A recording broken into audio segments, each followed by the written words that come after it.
Please join me in welcoming Marielle Nitoslawska.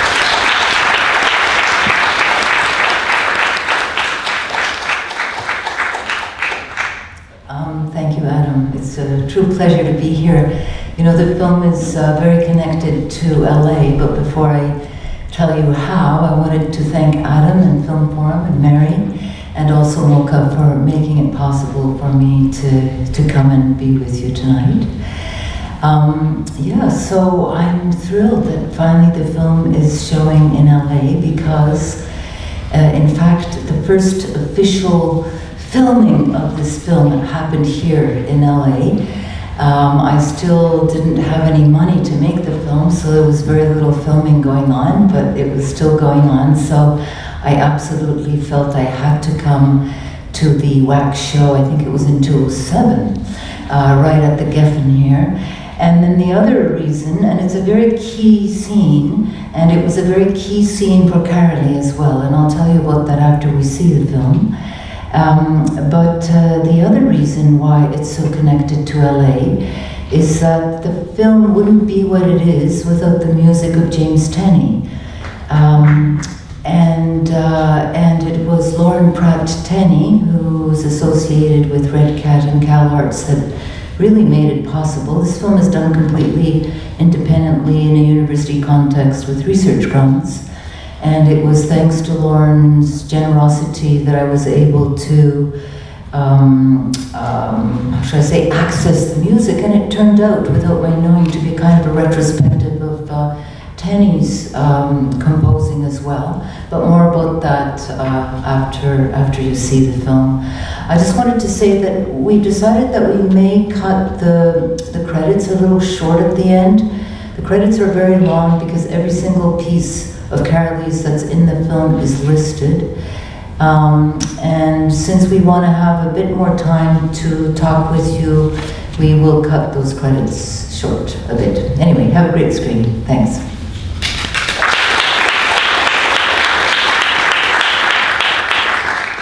And thank you all for coming, and enjoy the film, and we'll see you at the end. Thank you for your patience. And, well, I guess we should come on over. I guess we should dive on in for the few minutes. It's tough, right, to have to talk right after. I know. Well, it's always like hard work.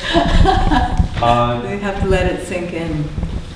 Well, we can do an anecdote or two. I mean, you mentioned before a reference to the wax show and an event in LA that was important. So Yeah, please tell us about well, for sure. It was a question of how to situate Carolee in history, right? And you know, how to do that. You know, how to add yet that dimension of an artist within a whole context. And obviously, WAC provided that, and it was interesting. Filming that group photo, that, by the way, that group photo is in the show downstairs. and I had a lovely but rather inexperienced student from Montreal who was studying here at the AFI, and she was a budding cinematographer, but really working in fiction. And I kind of threw her in and said, just, you gotta film, because I had to run around and say hi to everybody, and I had to sort of wear different hats. And Catherine was kind of blew it.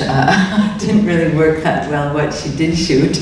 And so what we did is that we very often when there's a bad chance or something, it actually turns out to be a very positive thing, because we ended up re-photographing certain frames of the footage, and we got this beautiful black and white sequence that is much more, I think, powerful than a kind of a realistic treatment of the whole thing would be. And Carolee loved it, and she completely understood that this was a recontextualizing her in history, which of course was extremely important.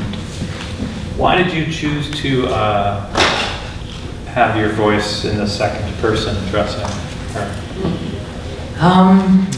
I thought right at the beginning, and that's how the film opens, that one of the issues regarding women and art, or any group that's being underrepresented, is precisely that of history.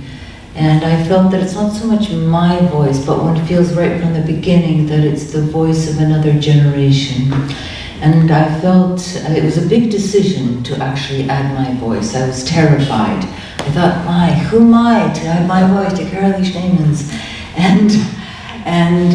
But it's not so much about it's not a personal voice, but it's a voice of another woman, of another generation, and that really for the history to operate and to affect us, we kind of have to pass it on. We have to relive it. We have to swallow it in some ways. So that was the idea of the other voice, my voice. And then in the sound as well, since we're talking about voices, one strategy you used was to have multiple tellings of the same story from Carolee interacting with each other. And I'm curious about your arrival at that. Yeah. Well, of course, the whole film is about history, it's about the past and its relationship to the present and the future. And Carolee would tell me the same story several times, and I started to think that's really fabulous because they're always a little bit different. So it's about memory and the complicated nature of memory. So I actually, after a while, I realized that would be one of the themes of the film, is how we remember and the importance of remembrance. And Carolee does live on in the film. Well, and tell us a bit more about Carolee's response to the film. Well, it was interesting because the film took a very long time to make, which has to do with a number of factors. One, I didn't have funding for a long time. I have a full-time job teaching. But then I realized that the time it took to make the film was a huge advantage because it kind of enabled me. It's a huge amount of material to go through, and it actually enabled me to develop a form, and it enabled us to have a very trusting relationship whereby she just was feeling completely comfortable with me, with the camera, with recording her. And so it lasted about 6-7 years. And Carolee kept asking, well, when am I going to see the film? When am I going to see the film? She really wanted to see the film, really wanted to see some footage.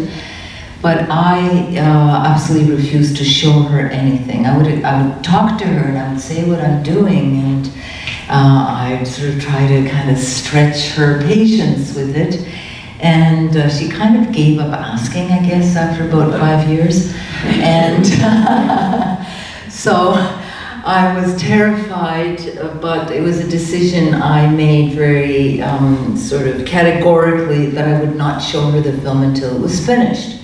So she only saw the film when it was finished. Well, needless to say, I didn't sleep 3 nights before showing it to her because I thought, well, first of all, I felt that really, I was sure that I did everything I could, and that I was, how should I say, truthful, authentic, loyal, and all that. And that if she didn't like it, or if there was a problem, I couldn't change it. I knew I couldn't change it. I knew how complicated it was to put this thing together. And there are lots of moving parts, and you take out one, and the whole thing just doesn't work. So I invited a couple of very key friends to a tiny little screening room in the university where I teach, and sort of sat shaking the whole time. And at the end of the screening, Carolee was just crying, and I was like, oh, how's this going to work? And anyway, Carolee loved this film. She really loved this film, which is just a huge relief to me, and also I feel extremely blessed by the fact that she loved the film. So it all worked out, but it was scary.